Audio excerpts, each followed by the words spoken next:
First at 9. This is Other Derana 24/7. Tonight, unity government marks beginning of third year. Premier assures parliamentary debate over Hambantota clash. Delayed elections, a blow on democracy, says Election Commission chairman.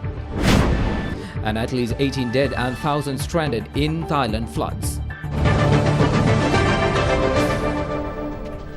It's Monday, the 9th of January 2017. Good evening, everyone, and welcome to Other Derana 24/7 News Tonight. I'm Mahesh Johnny. Let's begin with the local stories. President Maithripala Sirisena states that there is an urgent need to draft a national policy to address issues related to the construction industry in the country. The president made these comments during an event at the BMICH this morning. Green Building Guidelines and Rating Systems was launched today at the BMICH under the patronage of President Maithripala Sirisena.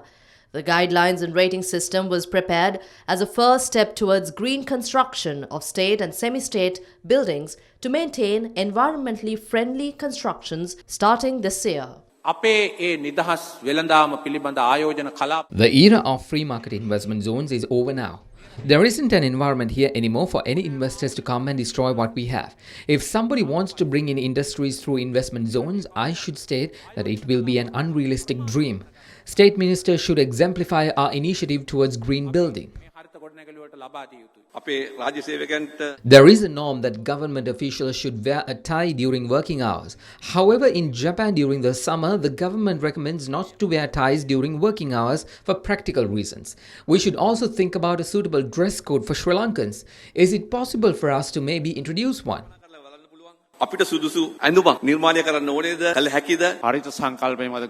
There is a notion that it is more expensive to construct green buildings. There is currently no national policy for construction industry. Those who build their homes cannot be blamed. We are at fault because we have not yet introduced a clear national policy for construction. I believe that we would be able to solve many issues in the construction industry if we are to introduce a proper national policy. During his speech, the professor mentioned about wearing ties.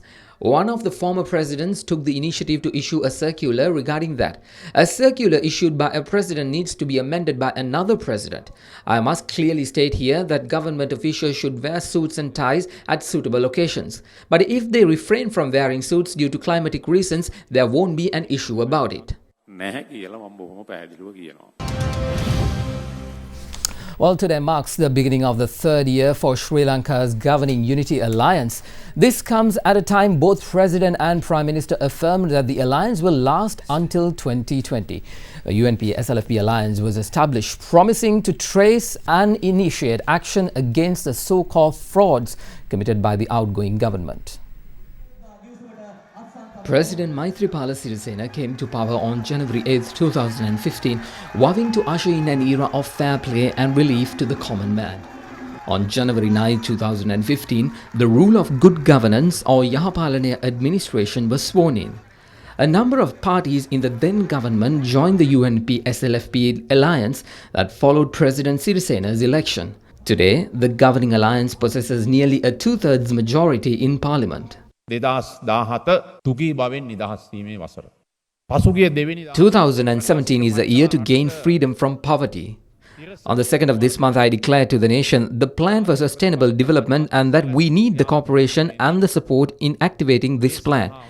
In launching that plan this month, basically food, clothing, health, education and shelter are the primary aims for gaining freedom from poverty. These factors are common to all people in all the countries. In the 2 years completed, the unity government claims that they have fulfilled many of their pledges, including the strengthening of Sri Lanka's international relations, elimination of the 18th Amendment and ushering in the 19th Amendment, re-establishing independent commissions, enacting the Drug Act, banning glyphosate fertilizer in the country, increasing anti-smoke graphic warnings up to 80% of cigarette packaging, and activating the Prevention of Chronic Kidney Disease program. With the beginning of the third year of the government, it has initiated a mammoth development program that envisions the creation of over 1 million jobs. So the only way out for us to go and develop ourselves, to develop Sri Lanka as an export-oriented economy geared also at the same time for fast growth. So fast growth, exported-oriented economy aiming at job creation and income increase. So how will the government perform in the coming years? Wants to establish contented society in Sri Lanka. This contentedness must come through several areas. One is economic, second is social stability, third is cultural empowerment, fourth is sustainability within the environment. So economic prosperity is not only concrete development, but we are talking about inclusive development. That brings sustainability to the economy. Socially, we want to establish freedom or liberty, equality and equity to the people or within the society. Culturally, we want to see that our society is morally correct and just and ethically correct society. Last week that plants have been opened in car assembling, tire manufacturing, fabric parks have been opened. In addition to that, we have also opened the logistics Sri Lanka-China zone in the south. So the economy is basically going to be mainly in focus.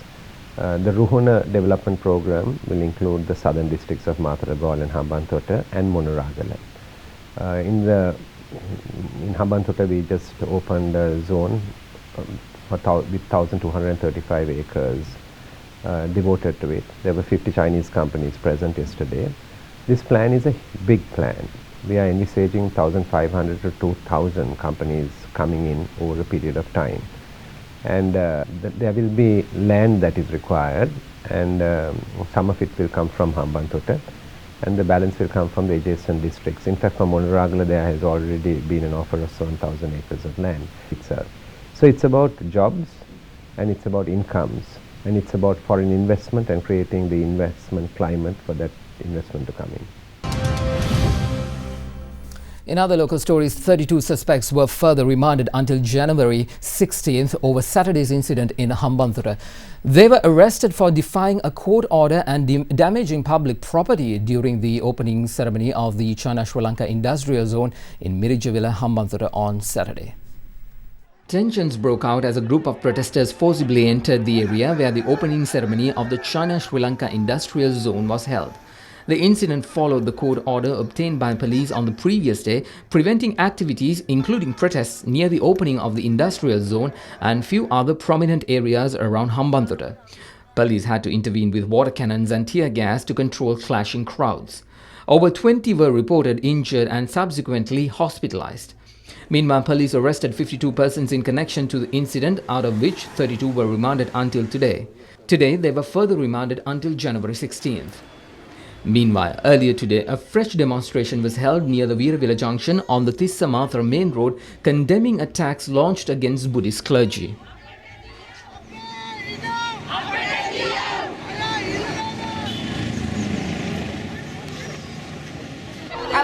The parliamentarian who attacked our chief incumbent should be arrested. Those who attacked him are free, but our chief incumbent is in the hospital.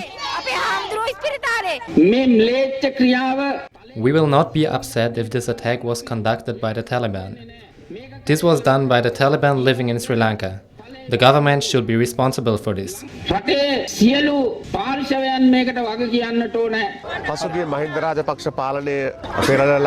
People of this country toppled the Rajapaksa government and appointed this government of good governance. I wish to ask if this is the real meaning of good governance. Under any circumstance, laying a hand on a monk is a serious offense.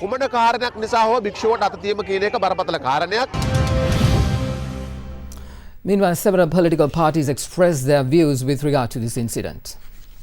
The police were biased. We will seek support of law to solve this matter. We are going to file a human rights case. We are also working with the Hambantota Magistrate Court to obtain bail for those who were remanded on false accusations.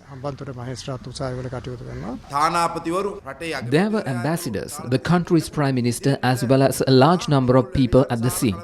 They created such a turmoil in a place like this. We pointed our finger to the police for letting protesters go so far despite a court order. The UNP did not plan the attack, neither did we bring thugs. They had used robes of Buddhist monks as a shield. We are in doubt whether all those who came were really Buddhist monks.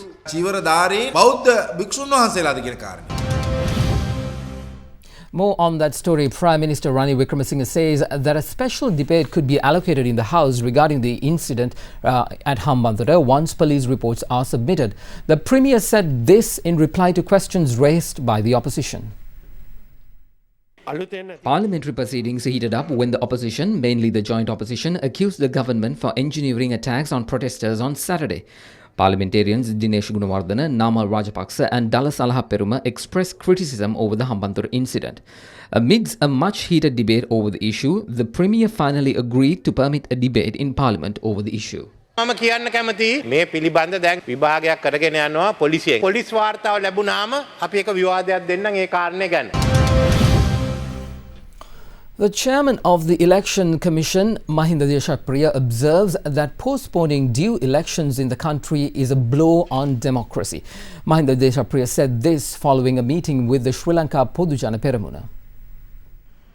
Chairman of the Sri Lanka Podujana Peramuna, Professor G.L. Pires, and a few other prominent members of the party met with the chairman of the Election Commission, Mahinda Deshapriya, to discuss the delay in holding local government elections. Following the discussion, Mahinda Deshapriya spoke to the media. The local government elections should be held soon. Holding of elections is not up to the Elections Commissioner. Although the Election Commission has been established, powers of the Minister has not been transferred to the Commission. If the Election Commission falls under the Election Department, it is an independent entity. None of these commissions have been vested with necessary powers. However, we have made a public statement that postponing of the election will harm democracy. ප්‍රජාතන්ත්‍රවාදයට හානියක්. දැන් ඔබතුමාලා ගිහිම බලාපොරොත්තු තිබ්බට රාජ්‍ය පැත්තෙන් එහෙම සහයෝගයක් ලැබෙන්නේ නැත්නම් මොකද්ද කොමිසමෙන් ඇතිඵලෙ? මේවා වහලා තිබුණා නම් ඒකට උත්තරේ දෙන්න. The election of the 24th President of the Bar Association of Sri Lanka is to be held on February 21st. 3 candidates, namely U.R. De Silva, Anura Medveguda and R.R. Thangaraja, to contest for the post. The nominations for BASL elections were accepted this morning at the BASL headquarters in Colombo. Meanwhile, BASL Secretary Amal Ramdaniya will be re-elected uncontested as there were no nominations for the post of Secretary.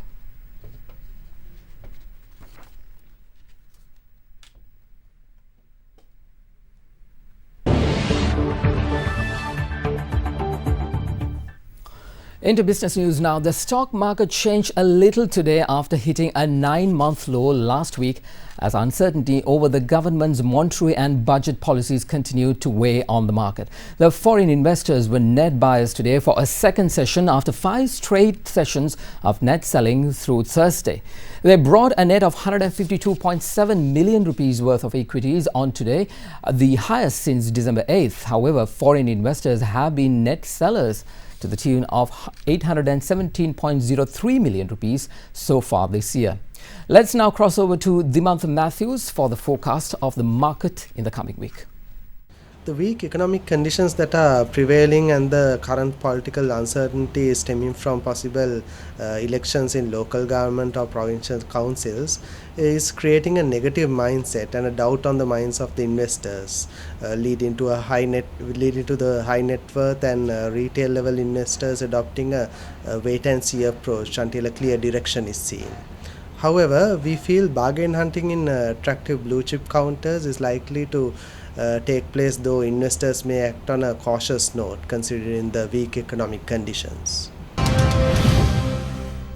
In other business news, the Sri Lankan rupee traded steady on today, but dealers expected it to fall further on growing demand for dollars from foreign banks that facilitated sales of government securities by foreign investors. The rupee has been under pressure due to rising imports and net selling of government securities by foreign investors. Rupee forwards were active with 2 weeks forwards trading at 150 rupees and 60 to 75 cents per dollar today, steady from Friday's close. Let's now take a look at how the rupee traded against other currencies.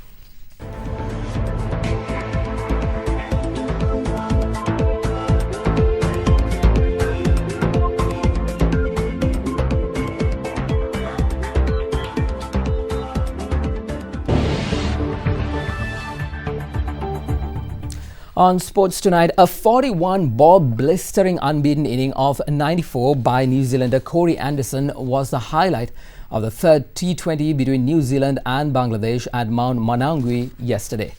Anderson's inning comprised 2 boundaries and 10 sixes at a strike rate of 229.26, helping the Kiwis to register a 3-0 whitewash in the T20 series.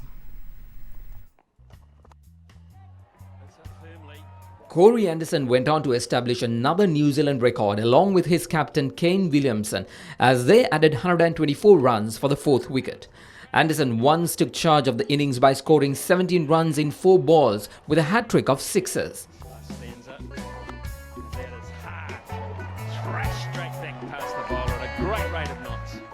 The Kiwis at the end of their 20 overs were 194 for the loss of 4 wickets at a run rate of 9.70. In reply, Bangladesh started with a 44-run sound first wicket stand but failed to sustain the momentum. Bangladesh were chasing the New Zealand score at a run rate of 8.35. Samia Zakar 42 and Saqib Al Hassan with 41 were the highest run scorers for Bangladesh.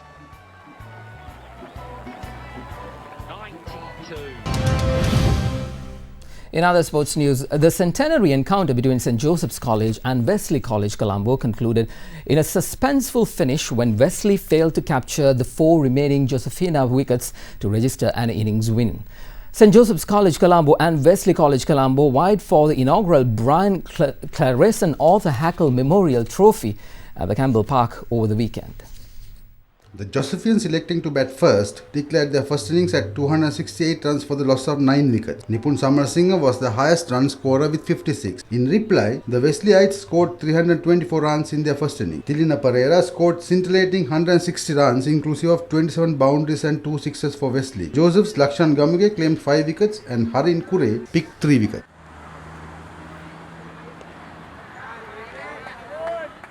In their second innings, the Joes were able to score only 48 runs for 6 wickets at stumps. For Wesley, Shenal Dangala picked 3 wickets and Sakuntali Nage claimed 2 wickets.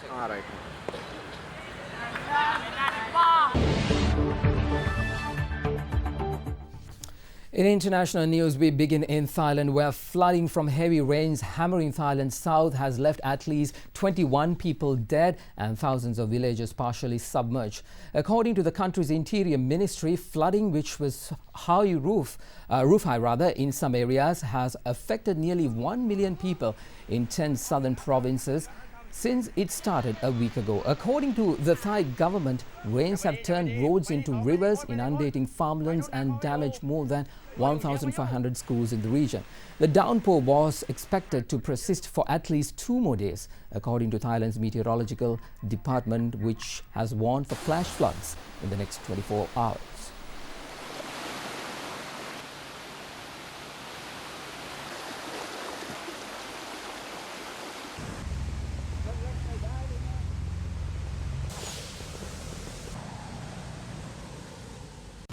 The only thing we have to fear is fear itself. Ask not what your country... Mr. Gorbachev, tear down this wall. We will make America safe again. And we will make America great again. Well, as we count down to the inauguration of the 45th President of the United States, Donald Trump, Despite his victory in the United States, many countries around the world are yet uncertain as to what type of an administration President Trump will run. One such country is China, and the state-run Chinese tabloid Global Times warned Trump that China would take revenge if he reneged on the One China policy. The particular warning came only hours after Taiwan's president made a controversial stopover in Houston. Beijing had asked Washington not to allow Tsai to enter the United States and also not have any formal government meetings with her under the One China policy. Trump triggered protests from Beijing last month by accepting a congratulatory telephone call from Tsai and questioning Washington's commitment to China's position that Taiwan is part of One China. The Global Times reported, quote, if Trump's renege on One China policy after taking office, the Chinese people will demand the government to take revenge. There is no room for bargaining, end of quote. Trump has said that he will not meet with any foreign leaders before he takes office, but left open the possibility of meeting Tsai after his inauguration on January 20th. Well, let's get more in-depth analysis about President-elect Trump's way of administration. Joining me now is Derana Senior International Affairs Analyst Anuradha Hera. Thank you, Anuradha, for joining us. We very well understand that Donald Trump was very much against China when he was campaigning, and he's against the fact that most of the US jobs are going to China. Do you think it's prudent decision to go to a cold war with China?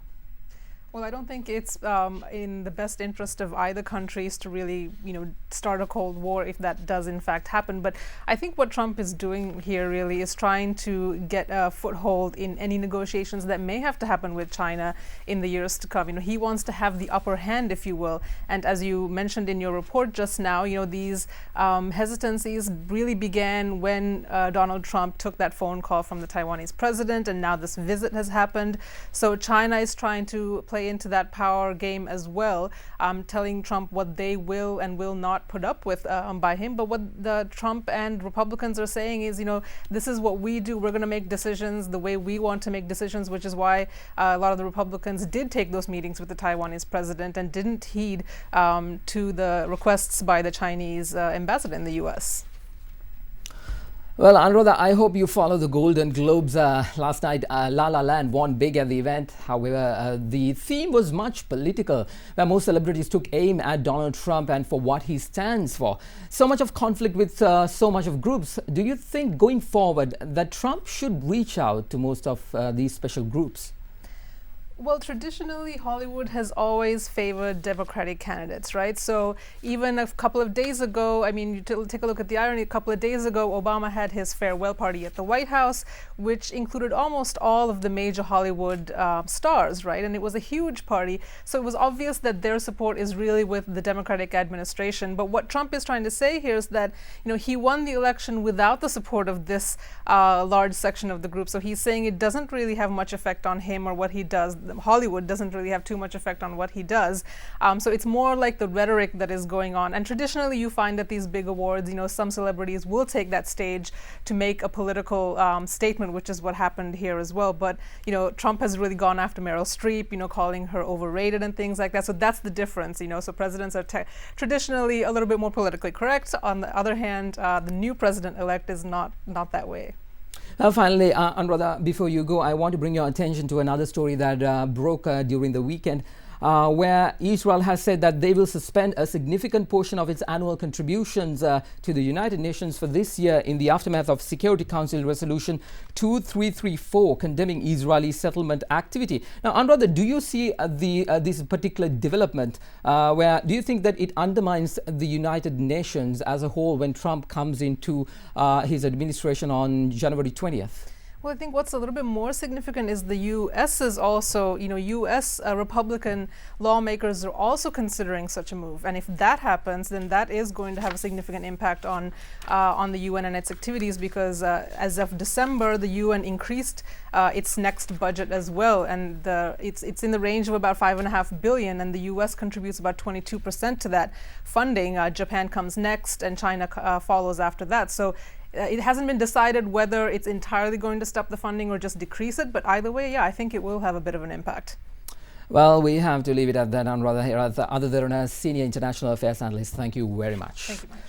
Well, like I said, the award season is upon us. Last week, the Critics' Choice Awards took place, and prior to that, the Screen Guild Awards. And last night, it was the time to give away the Golden Statue for the Golden Globes. Considered as one of the most colorful award ceremonies in the world, the Golden Globes was held to honor last year's Best in Film and Television. Here are some of the highlights from the 74th Golden Globes Award.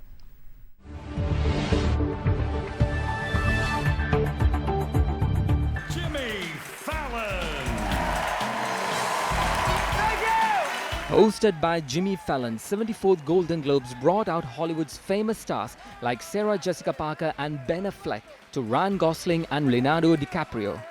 As predicted by the movie critics, La La Land went big at the Globes, sweeping all of the 7 total nominations and breaking the Golden Globes record for most awards given to one film in a single year. Great way to start the show. I can do, this is the Golden Globes, one of the few places left where America still honors the popular vote. La La Land also took the Globes for the Best Original Song, Best Original Score and Best Screenplay category.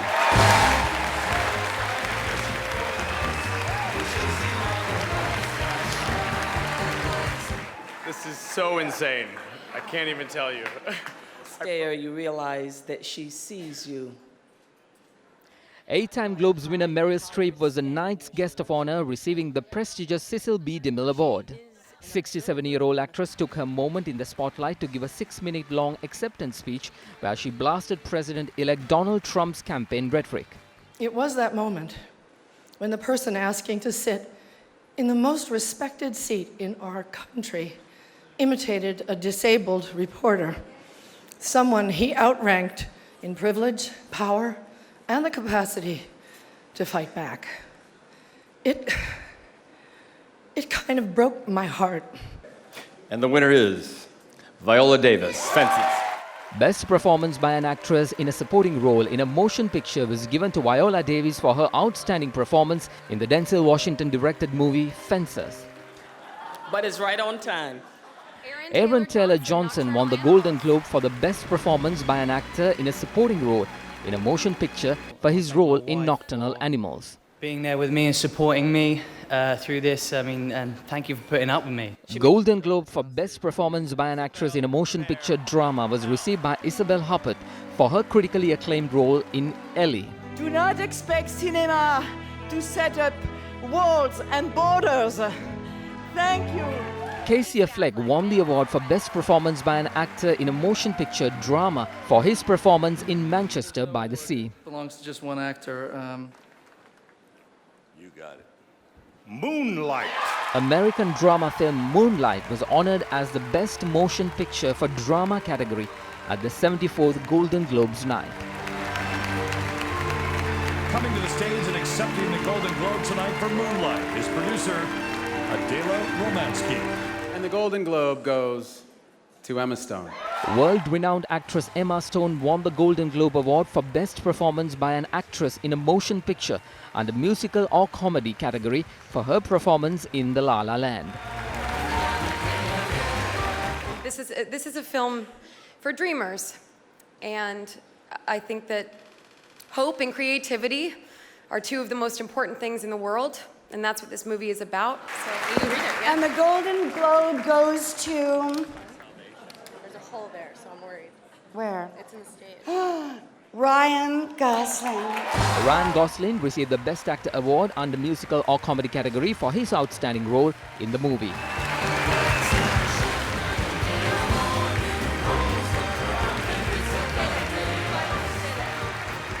This isn't the first time I've been mistaken for Ryan Reynolds, but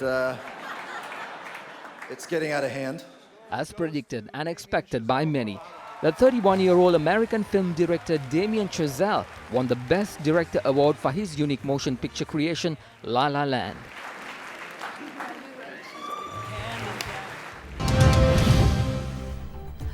Well, that's a wrap of tonight's news on Other Derana 24/7. Thank you very much for your company. For the very latest, 24 hours a day, just log on to www.otherderana.lk or like us on Facebook and follow us on Twitter. I'm Mahesh Johnny. Good night.